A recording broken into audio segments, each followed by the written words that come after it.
Inilabas ni Batangas 1st District Congressman Leandro Leviste ang listahan ng anyay mga kontraktor na nakakuha ng pinakamalalaking kontrata ng gobyerno mula sa unprogrammed appropriations noong 2023 at 2024.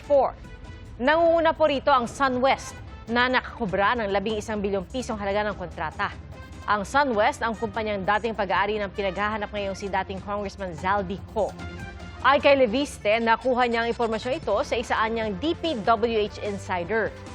Pagdiriin ng kanyang opisina, ang listahan ng mga unprogrammed appropriation ay batay sa mga Special Allotment Release Order na bukas sa publiko at ang mga contractor ay matatagpuan sa transparency portal ng DPWH. Isikap po namin makuha ang pahayag ng SunWest tungkol dito. Mga kapuso, maging una sa saksi. Mag-subscribe sa GMA Integrated News sa YouTube para sa iba't ibang balita.